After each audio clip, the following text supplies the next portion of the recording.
ساب الشهرة والنجومية، قرر يتوب ويبعد عن أي حاجة حرام، ومكالمة تليفون كانت السبب في كل ده.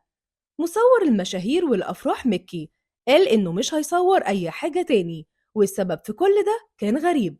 تعالوا نقول لكم إيه الحكاية. مين فينا مش عارف أحمد مكاوي؟ أحسن مصور في مصر للأفراح، ومفيش بلوجر أو فنان بيكون عنده أي مناسبة غير لما يكون مكي هو المصور بتاعها.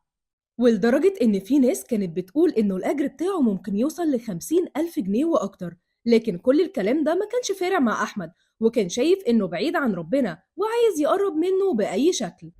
والحكاية بدأت لما هو لاحظ إنه مش بيعرف يصلي غير بالمعوذتين وبس، وكان عايز يحفظ قرآن أكتر ويصلي وهو بيقرأ أكتر من سورة. لكن كان شايف إن الأساس إن شغله معطله عن كل ده، وكان بيحس إنه مش مرتاح والأذان بيأذن وهو بيصور. ومن هنا أخد قرار التوبة، وطلع أعلن توبته وقال مفيش أفراح ولا حفلات تاني، هكمل في التصوير التجاري للعلامات التجارية والمنتجات، وربنا ينصرني على كيد الشيطان.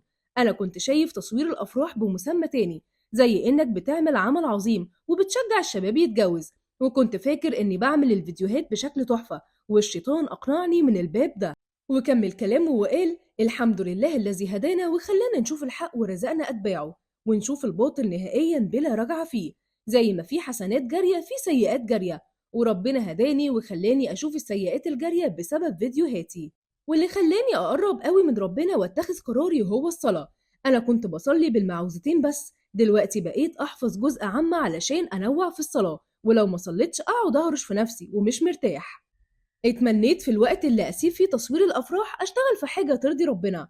ومع آخر فرح صورته وقررت الاعتزال وبلم العدة، جات لي رسالة على الموبايل مكتوب فيها اركب الطيارة وتعالى بكرة المدينة المنورة عايزينك في تصوير. والموضوع موقفش لحد كده، أحمد عمل اللي ما كانش حد ممكن يتخيل إنه هيعمله، ومسح كل المحتوى بتاعه من الصفحة الشخصية، وطلع وقال أنا حذفت المحتوى بتاعي بالكامل، واتمنى لو حد شاف اي فيديو ليا يبلغني بيه علشان امسحه. على عكس المتوقع احمد لقى دعم من كل البلوجر والفنانين والنجوم اللي كان بيصورهم، وكلهم قالوا له انه خد الخطوة العظيمة وبيتمنوا له انه ما يرجعش فيها نهائي. ده كمان في ناس عرضت عليه اعلانات تجارية من باب انها تعوضه عن نقص الافراح وعلشان يبدأ في طريقه الجديد في الشغل. تفتكروا بقى احمد مكاوي هيثبت على قراره في التوبة؟ وهل فعلا انه مسح كل المحتوى بتاعه؟ شاركونا رأيكم في الكومنتات.